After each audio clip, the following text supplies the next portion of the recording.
This is heavy, but I want to. The show is called Real Talk with Zuby. And so it has to be real talk because the truth is, there are millions of people, sadly, millions, in the USA alone. Lord knows how many around the world who have been through very similar things. Every story is going to be a little bit different.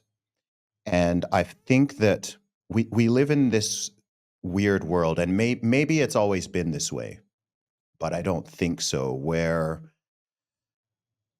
especially, I know you're a believer as well. I'm also a believer, a follower of Jesus. Do my best to be.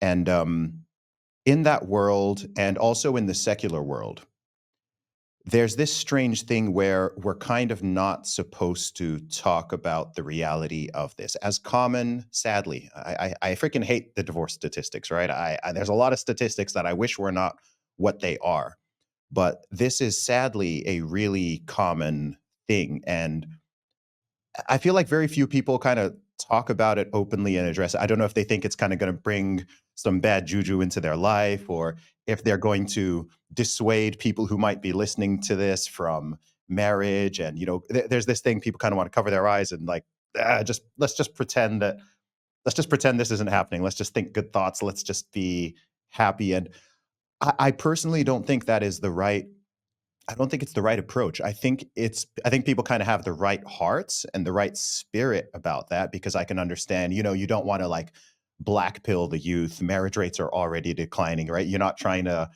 put people off getting married, put people off having kids, all of that. But at the same time, these are just these are real issues. These are real things that people go through. And I don't think that pretending it doesn't exist is the right way forward. I think we can learn from everybody. I think we can learn from people. I certainly try to do this, right? As a man who has not been married and plans to be and plans to start a family, I want to learn and listen to lots of people, right? Some people say, "Oh, you should only you should only learn from people who are, have been married for however long and they're happy." And then other people are like, "Oh, but I'm like, look, you should learn from everyone, because a lot of people go through this. There are those who wonderful. It lasts forever till death to us do us part is real. My parents have been together for almost 50 years, over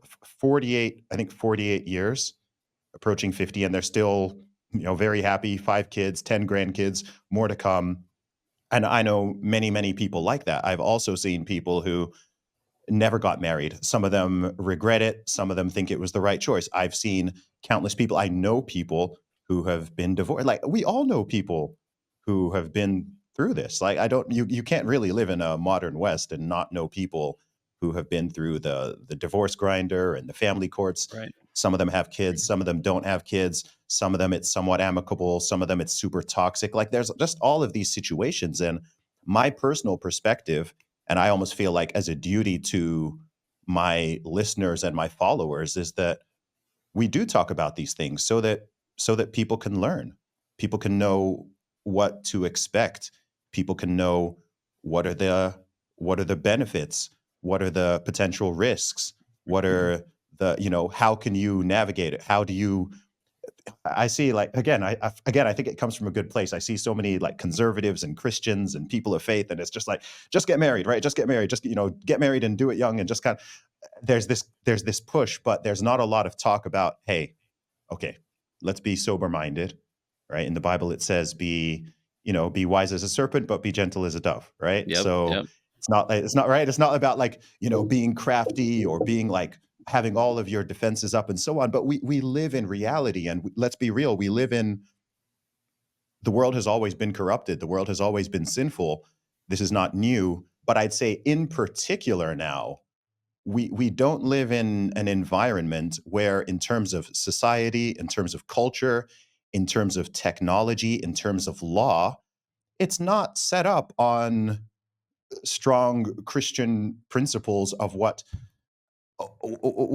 marriage and male female relationships are supposed to be. So we kind of have this ideal, which is very clear in our book, but then we have the culture, we have the law, we have just reality and human nature, which we also have to contend with. And it's not, oh, it's all the fault of women or it's all the fault of men, right? People want to have these simplistic gender-based narratives. And it's like, no, it's just messy. And it's very clear that a lot of people, for whatever reasons, huge cascade of reasons, um, this is a standard which is good, but people are clearly struggling with it in the same way people are clearly struggling with obesity, right? We know what the health and fitness standards are and what they should be, but most people are failing at it. Yep. So I don't think we fix obesity by pretending it doesn't exist or by saying that you can be healthy at any size and fat is beautiful. Like, I think that's nonsense. At the same time, I'm not trying to attack anyone. I'm not trying to like shame people or, it's just, look, how can we learn and how can we actually help people? So I have said a lot there. Um, but I want to learn from you. I want my listeners to learn from you, and I just think it's such an important conversation.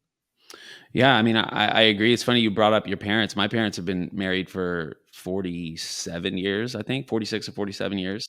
And and I always used to look at them as like, look, it's possible. You know what I mean? And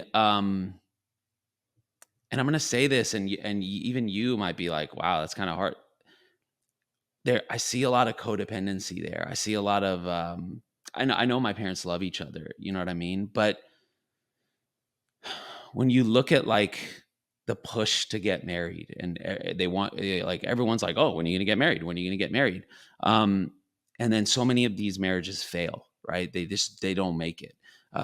I've seen, since I've gotten divorced, so many of my friends and like people that I know and just all around, you're just seeing people, marriages are failing and people are getting divorced, and it's made me question whether two people should even be together forever, like if that's actually a real thing. And I always looked at my parents like, look, they've done it, but they're also foreign parents and they came from a different place, and I don't know if they stayed together just because that was like just kind of how they were brought up and that's what they were told to do. I know my parents love each other, but like we all want the spark and we want the energy of a new love and like all that stuff. And like I don't, is that there when you're been married for 47 years? I don't know. At that point, does it become like, well, what else are we gonna do? You know what I mean? Might as well stay.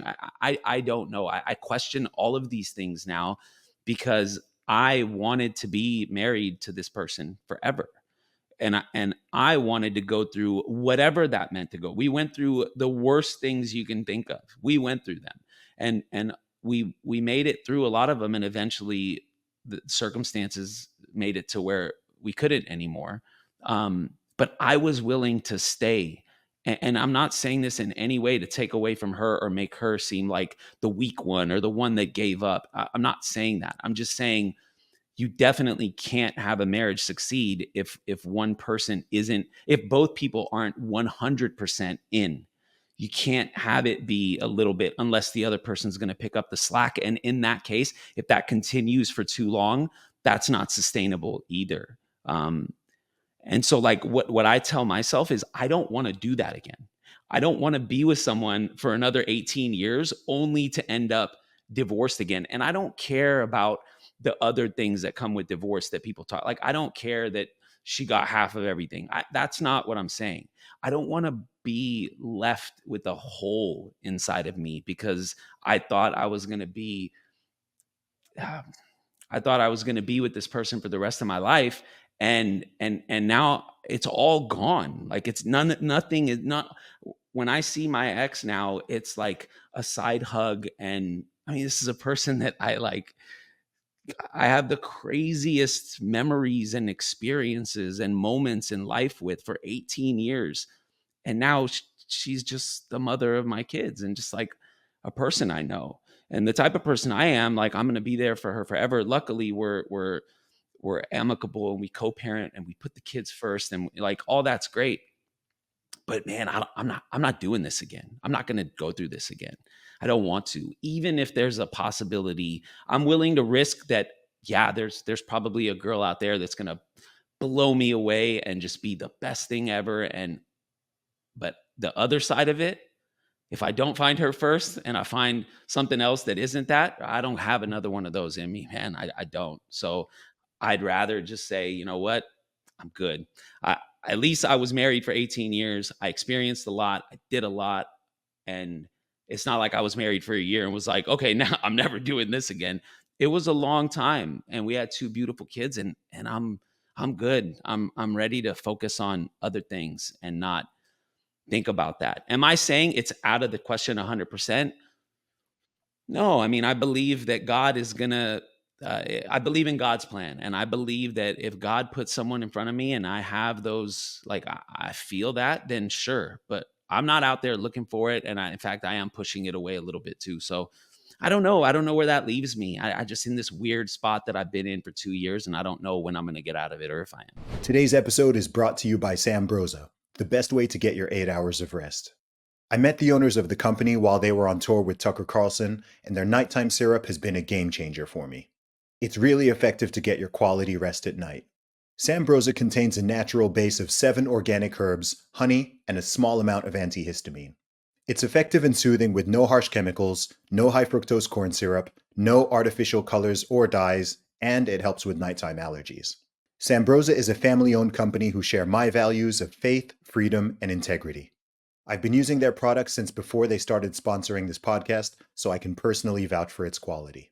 My listeners can try Sambrosa today and get 10% off by going to sambrosa.com/Zuby10.